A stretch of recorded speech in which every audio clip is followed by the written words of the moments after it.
Above the workers on a Toyota assembly line, there is a cord. Any one of them can pull it. When they do, a light goes up, and if nobody can sort the problem out in the next few seconds, the line stops. Not the whole factory, not instantly. That is the version the internet likes. It stops that stretch of line at the next fixed point until somebody has looked at it. Thousands of people have that switch. And here is the part that should bother you. Toyota spent decades making it easier to use. Every other car maker in the world was working on the opposite problem. They were trying to make sure the line never stopped at all. One of those two instincts built the most durable manufacturing advantage of the 20th century. It was not the one that sounds efficient. The idea is older than the cars. In 1896, a Japanese inventor named Sakichi Toyoda was working on looms. A loom has a problem. When a thread snaps, the machine does not know. It keeps weaving. It produces flawed cloth at full speed until a human happens to notice. So Toyota built a device that detected the broken thread and stopped the machine itself. Look at what that actually changed. It was not that the loom wove better. The loom wove exactly the same. The invention was the stopping, and the signal so somebody knew to come. He called the idea jidoka, which gets translated as automation with a human touch. And it had a second effect nobody expected. One person could now mine many looms. A machine that stops when it is wrong does not need watching. Half a century later, that company built cars, and a man named Taiichi Ono was assembling what became the Toyota production system. He took the loom's instinct and put it in human hands. A cord above every station, permission for the operator, the person with the least authority in the building, to halt the line the moment something looked wrong. Sit with what that costs a manager.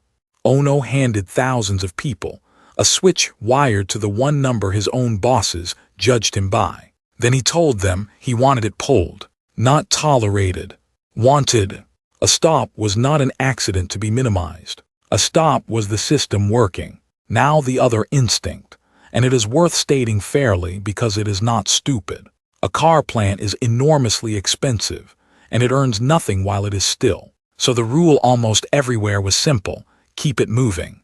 If a worker at station 12 saw something wrong, the job was to note it and let it go by. It would be caught later, at the end, in an area set aside for exactly that. A yard full of finished cars being taken apart and put back together. This feels like efficiency. Production never pauses. The problem gets handled by specialists. And notice that nobody in this story is a fool. Those managers were doing what the numbers on their own performance reports told them to do. Here is the thing both systems are really arguing about. Take a single defect, one bolt wrong. Find it at the station where it happened. And the cost is a few minutes, one person, and nothing has been built on top of it yet. Let it ride down the line. And by the end, you are taking apart everything that was assembled over it to get back to that bolt. Let it leave the building, and the price is a recall and something worse than money. The reason anyone bought the car in the first place. Same defect. 3 completely different prices. So a stop is not lost production. A stop is a purchase. You are buying the information at the only point where it is still cheap. There is a second effect, and it is the one that compounds. Stopping is cheap here and expected, and nobody is punished for it. So the reason for the stop actually gets found.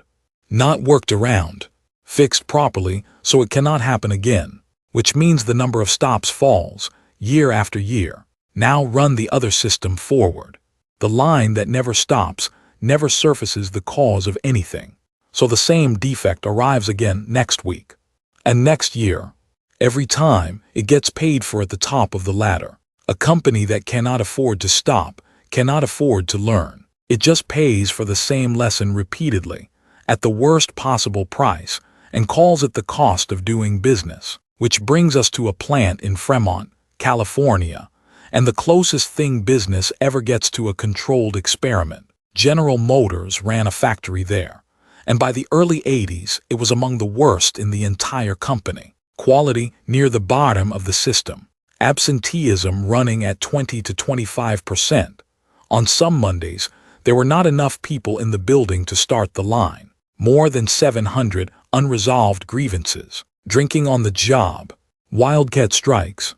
In 1982, General Motors closed it. And the explanation everybody reached for was the obvious one, the one you have already thought of. Those workers. 2 years later, the plant reopened as a joint venture between General Motors and Toyota, running Toyota's system. And this is the detail that makes the whole episode land. They hired the same people back. Around 85% of the new workforce came from the old GM Fremont plant. The same union. The same building. The old strike leaders were on the floor again. Within a couple of years, absenteeism had fallen from 20-odd% to 3 or 4. Defect rates came down to the level of Toyota's own plants in Japan.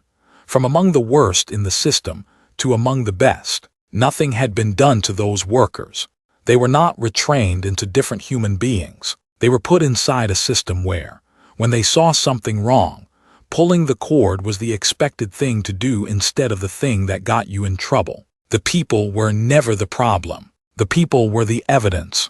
2 things, because the tidy version of this story is not true. First, it is not magic, and Toyota is not exempt from its own lesson. In 2009 and 2010, the company went through a recall crisis over unintended acceleration, covering millions of vehicles. It came with a real public reckoning about whether growth had outrun the system that built the place.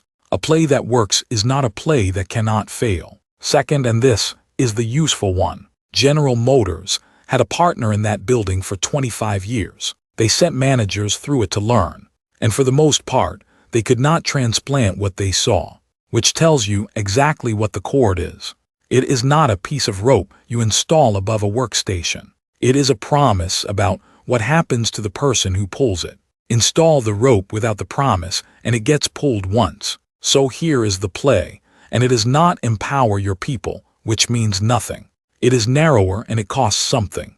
Somewhere in your company, right now, the person closest to the work can see a problem you cannot. That is not a hypothetical. That is just what being close to the work means. The question is whether they have a cheap, boring, unpunished way to stop and say so, or whether the only paths available are staying quiet or making a scene. If it is the second one, you do not have a quality problem. You have a rework yard, and you are paying for every defect at the end of the line instead of the start.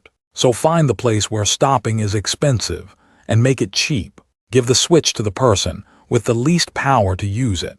Then the first time somebody pulls it, be visibly glad. Everyone is watching to see what happens to that person. And that reaction, not the cord, is the entire system.